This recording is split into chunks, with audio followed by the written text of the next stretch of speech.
So the big problem in life in industrialized countries is that all too often we wake up one day at the age of 40 dreading going to work because we were forced to pick a career before we could legally buy a beer. And why does this happen? It's because so many of us in our younger years think that a means goal is really an end goal. We confuse the two, and both of these things are really different. And this is one of the lessons I wish more people could learn earlier in life, the difference between an end goal and a means goal.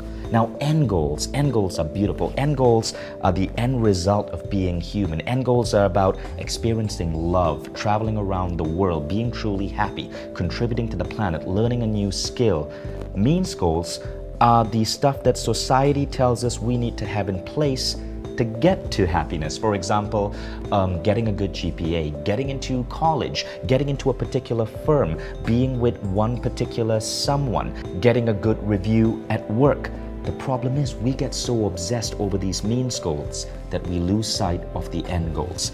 For example, when I was younger, in the early 90s, I had a goal, and that goal was to graduate from a good college and get a job at the leading software company of that time, Microsoft. And I accomplished that goal after 5 years of slogging it out. Senior year of high school and then university, I finally ended up at Microsoft. And 11 weeks later, I realized I absolutely hated my job, and I actually got myself fired. Why? Because I confused a means goal with an end goal. Now, what did I really want? What I really wanted was to travel around the world, to have my own business, to have the freedom to do what I wanted to do. I simply thought that the only way to afford all these things would be to become a software engineer and slog it out for 20 years doing something I really didn't like, programming. To get there, I confused the means goal with the end goal. All of us make that mistake. It's not about law school. It's not about the GPA. It's not about doing good in a particular test. It's about truly experiencing life. Now, if you think about it, all of life boils down to three things, and I call these the three most important questions. How do we avoid the trap of waking up one day at the age of 40, miserable in life and our job because we made the wrong decision? Well, I found that all end goals fall into three different buckets, and it's really about experiences, growth, and contribution. I call these the three most important questions. The three most important questions you can ask yourself are, what do I want to experience out of life before I kick the bucket? How do I want to grow? And what do I want to contribute to the planet? And why these important? Well, if you think about the first one, experiences, right? Money, for example, money is a means goal. We don't really measure ourselves by the size of our bank account. However, we truly live life based on the experiences that money can buy. So money is important. And let's think about the other two, growth and contribution. Tony Robbins, who's an amazing speaker and trainer, he said that deep down inside we have two great spiritual needs, the need to grow ourselves and the need to contribute. And everything else just creates happiness, but true fulfillment comes from growth and contribution. Now, if you put all of this together, you have those three sections of your life. What do you want to experience? How do you want to grow? How do you want to contribute? Answer these three questions. Forget the means, go straight for the end, and you've come up with the most powerful thing you can do in terms of setting goals for your life. And you'll find, especially at an early age, that you open up yourself to opportunities to go outside the system and to drive at the heart of being happy way faster than ordinary people. Now, this is such an important exercise that when someone enters my life and we're about to go into a partnership or a close friendship, I ask them these questions over a drink, or, I want to know what drives them, what experience do they seek in life, how do they want to grow, how do they want to contribute to the planet. But I believe in these questions so much that I even made this part of our company, MindValley. So every new person who joins MindValley, we take them through an exercise where they answer these questions, and we collect all of these on a piece of paper, we stick their face on it, and all of these pieces of paper go on what is perhaps one of the biggest darn vision boards on the planet. And this is such a beautiful practice because you know exactly what drives your coworker, what drives your employee. If you're a manager, you know exactly what are the motivations and the drives of the people under you just by looking at the answers to their three most important questions. It's a blueprint into their soul. So I totally recommend this for anyone who's running an organization. But for now, we're going to do this with you. So what I'm going to do over here is I'm going to help you come up with the answers to these 3 questions. We're going to do this in the form of a speed round. A lot of people overcomplicate the process, but really all you need is an iPhone, any kind of stopwatch, and 90 seconds per question. What I'm going to ask you to do is I'm going to set a timer, and in 90 seconds you're going to answer each of these 3 questions. And don't worry about overthinking it through. Just let it flow. The reason we use a timer is because it helps you shut down your logical mind so that your creative right brain can just help these answers flow through you. So grab a pen and a paper. First question. And that first question is, I want you to make a list of all the experiences you want to get out of life so that on the day, your final day, you know that you truly lived life. So make a list of all the experiences. We've started the timer at this point. And as you're making this list, I'm going to speak out several phrases and ideas that might help you complete your list. So make that list. What would you really want to experience? Think about people you know who have done incredible things, seen amazing places, traveled around the world. Don't make money or time an option. So think, what would I experience if time and money were no question? Expand it to include health and fitness. Think about love, relationships, sexuality.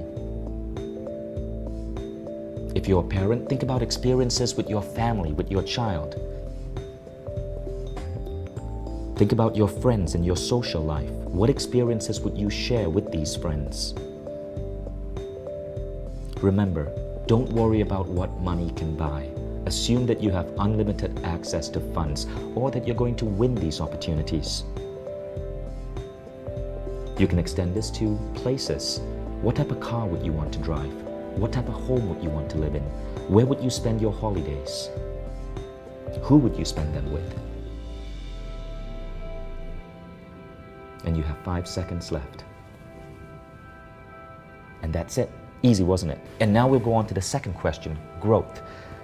So I believe that we truly become fulfilled when we grow ourselves. I personally think that all of us were born, and part of our purpose in life is to learn new skills, to develop ourselves as human beings, to embrace personal growth. So what we're going to do now is make a list in 90 seconds of all the various ways you might want to grow and be a more creative human being. So ready, start, let's begin. So think about your intellectual life. What books would you want to read? What skills would you want to learn? Think about travel. What languages might you want to master? And let's expand beyond intellectual life. Think about character traits, leadership, honesty, confidence. What character traits would you want to bring into your life? Think about emotional intelligence, the ability to control how you perceive the world, the ability to deal with stressful situations in a positive way, or positive stamina. Which of those traits would you like to bring into your life? Think about your spiritual life, your meditation practice, prayer, your beliefs. What aspect of your spiritual life would you want to grow?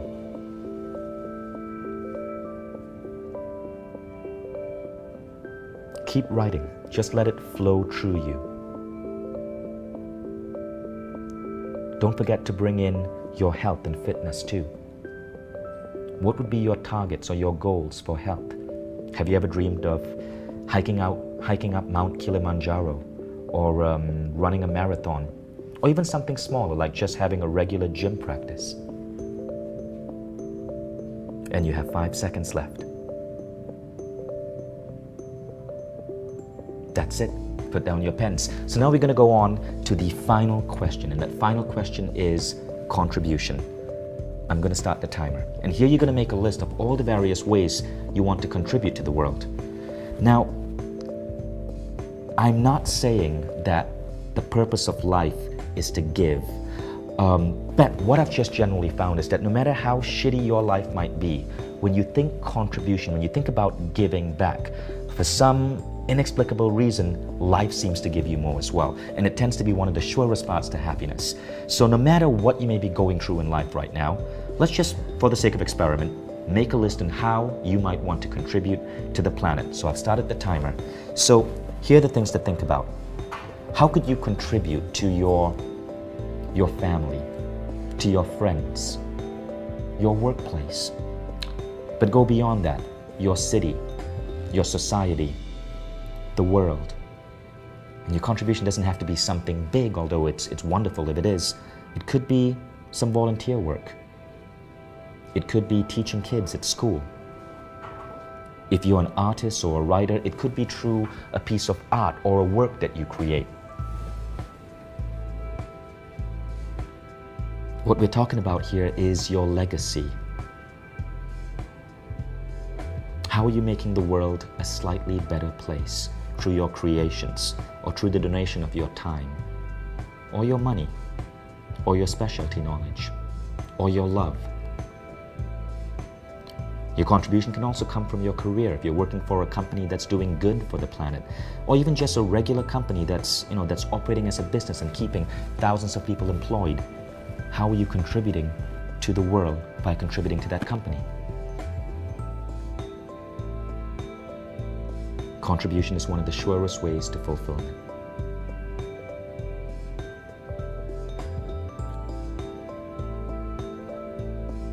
You have 5 seconds left. That's it, put down your pens. So really, that's the process that we use. That is the MindValley way of goal setting. I want to get everyone who works for me, everyone I know as a friend, to bypass the rules of the industrial age of society, to forget about what society says you got to do step by step, but to go straight towards that end goal, towards the very essence of being human. And again, it really is all about 3 things: experiences, growth, and contribution.